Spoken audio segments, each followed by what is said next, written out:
dans des conditions qui sont pas terribles. Hein. Vous voyez, il fait mauvais, il y a du vent, on s'excuse mais ça va faire un peu de bruit sûrement dans ce mauvais téléphone, hein, mais c'est pas grave. Il va nous présenter aujourd'hui, regardez, Volvo SUV X90, alors regardez, hein. B5, inscription AWD. Alors Nicolas, vas-y, déjà dis-nous ce que ça veut dire, hein, parce que là on ne connaît pas. Donc le XC90 c'est le gros 4x4 de chez Volvo. D'accord. Donc inscription, donc c'est pour la finition, donc inscription luxe. Ça veut dire qu'il y a vraiment toutes les options dessus. Donc par exemple avoir du chrome un petit peu partout. D'accord, on va regarder ça, on va faire le tour de la voiture. Hein. LS, etc.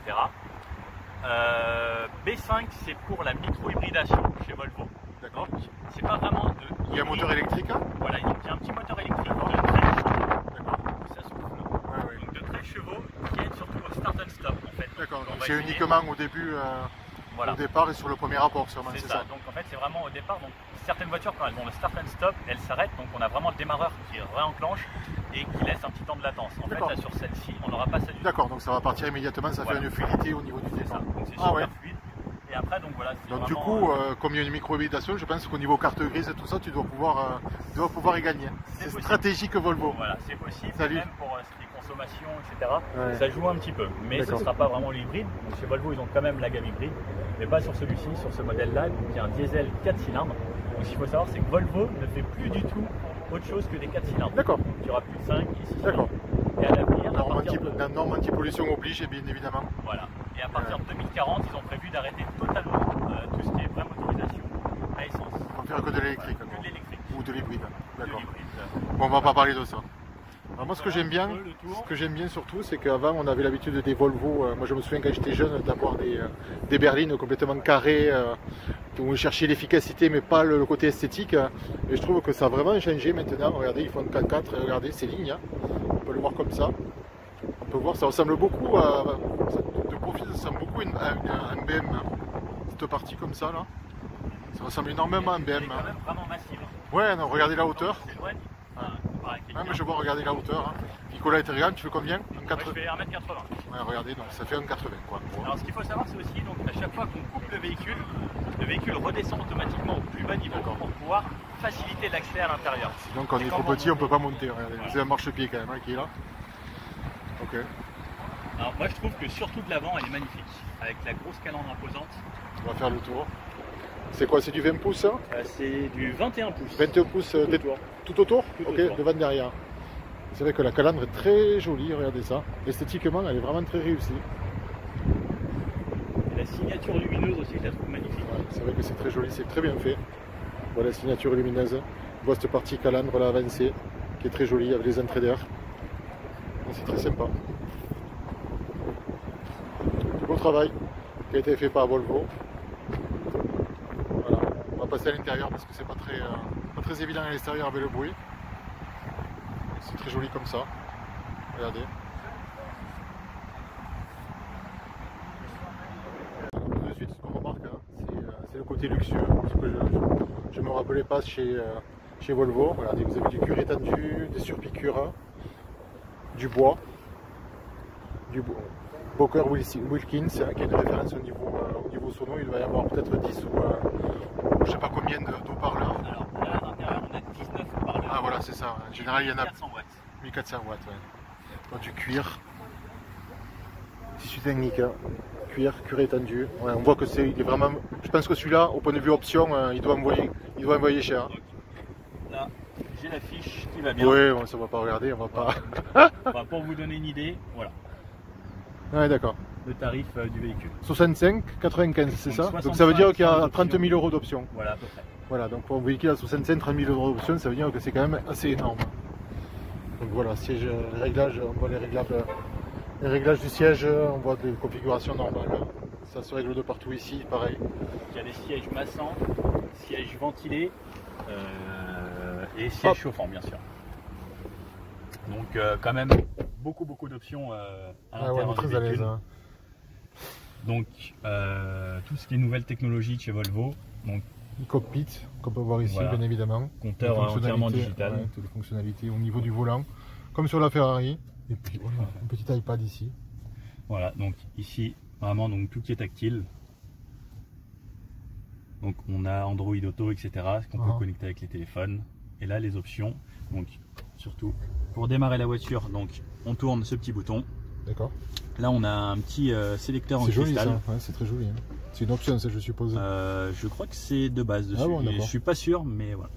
Et ensuite donc on a tout ce qui est écrit dessus. Donc c'est Orefor Sweden, donc c'est la marque de cristal qui fait ça. La classe. Hein. C'est quand même plutôt sympa. Tout ouvrant au-dessus bien sûr. Monsieur bonjour. Bonjour. Donc voilà, après on a par exemple ce qui se fait maintenant récemment sur beaucoup de voitures. Caméra 360, évidemment.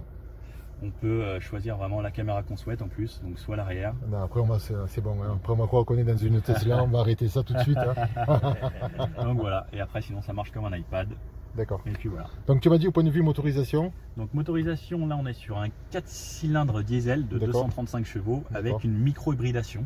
Donc la micro-hybridation, comme j'expliquais, ça sert surtout au redémarrage, au start and stop.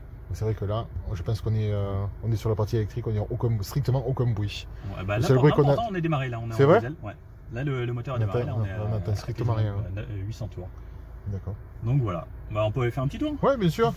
Allez, c'est parti. La ceinture, alors un petit détail, regardez, là, je peux montrer ça. Donc vous voyez la date. 1959. Alors, 1959. Une petite idée de ce que ça peut être? Date de création, non, pas de création de Volvo, non, je pense pas. Non. Je sais pas. En fait, Volvo était le constructeur qui a déposé le brevet de la ceinture 3 points. Ah d'accord. La personne qui a inventé ça, c'est Volvo. D'accord. En 1959. Ah, on a appris quelque chose. Voilà. En 1959 donc, création de la 3 points. Allez, c'est parti. Allez donc, super simple. Je clique 2 fois, je suis en marche arrière. Je mets ma petite vue 360 parce que c'est quand même plus sympa. Et c'est parti. Donc on a vraiment des aides un peu partout, on voit tout ce qui se passe autour de nous. Je sais pas trop comment tu vas partir là parce qu'il y a du monde de partout. Ouais. Alors, on a une sorte de taxi anglais en face. Ouais, c'est clair. Ouais, on n'est pas en Angleterre, le monsieur il va se pousser. C'est vraiment un taxi anglais en plus.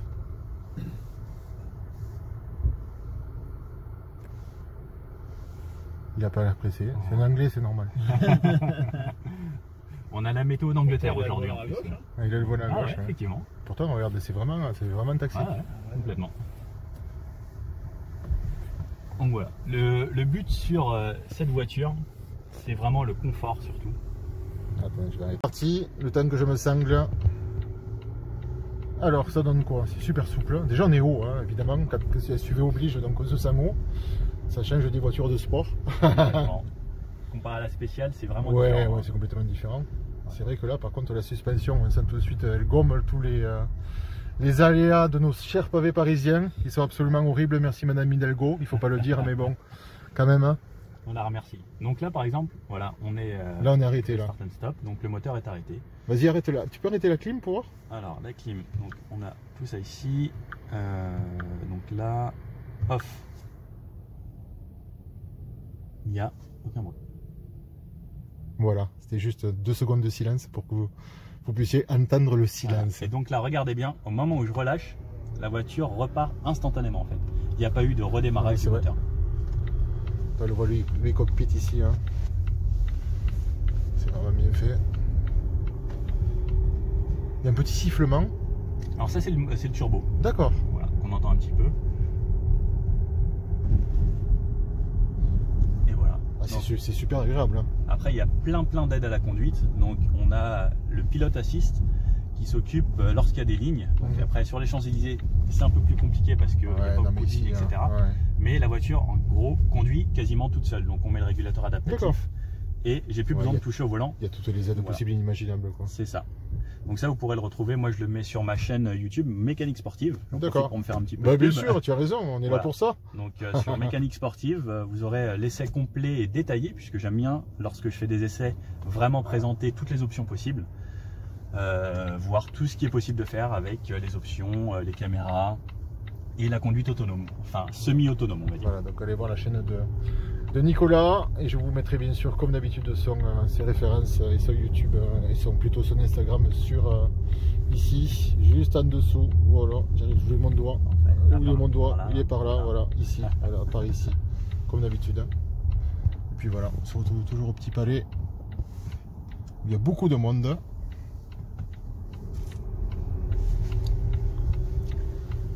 Est-ce que c'est une voiture que tu pourrais rouler tous les jours? Tu pourrais... Alors moi je pourrais vraiment la rouler tous les jours, ouais. Parce que comme tu le vois, hein, c'est super confortable. Au point de vue consommation, de fait, ça doit pas être... Alors, du fait que ce soit un 4 cylindres plus une hybridation. Alors consommation... Tu as quoi? En 8 litres, 9 litres moyen, voilà, je suis aux environs de 9 litres. D'accord. On a un mode dynamique que j'ai essayé aussi un petit peu. Au final, je suis passé sur une moyenne à 10 litres. D'accord. Donc ce qui est vraiment très raisonnable. Ce qui n'est pas excessif, hein, effectivement. Pour un véhicule de plus de 2 tonnes, ouais, c'est clair, c'est clair. Ça pourrait être effectivement bien pire. Donc on a un sacré gabarit, il faut savoir y faire attention. Gabarit de SUV. Mais par contre, c'est super souple et ça passe partout. Voilà. Et même, on le sent, hein, même quand on monte des trottoirs, c'est clair. C'est quand même vraiment très très agréable. Donc là, les belles voitures. Alors regardez, voilà ce qui nous attend. Lotus 599 GTB. Une super belle Abarth avec un verre. Voilà, une autre Lotus. Et la Speciale. Que voilà. Donc voilà. Merci beaucoup Nicolas de rien, pour ce X90 qui est très sympa. Donc j'allais voir Volvo pour essayer ça, pour me le prêter un week-end. Ouais. Alors, franchement, tu seras pas déçu. Non, mais ça m'étonne pas. Hein. Non, mais c'est quelque chose. C'est vrai que pour un week-end, c'est parfait. Tu es à l'aise. Tu mets du monde, tu mets des bagages. En toute quiétude, tu peux rouler tranquillement. Complètement. Et en plus, c'est un 7 places celui-ci. Ah ouais, en plus. Donc tu peux mettre les enfants, la famille, les amis, qui tu veux. C'est nickel. Voilà. C'est parfait. Merci beaucoup Nicolas. Pas de rien. Un grand plaisir Olivier. Au revoir les amis. À bientôt.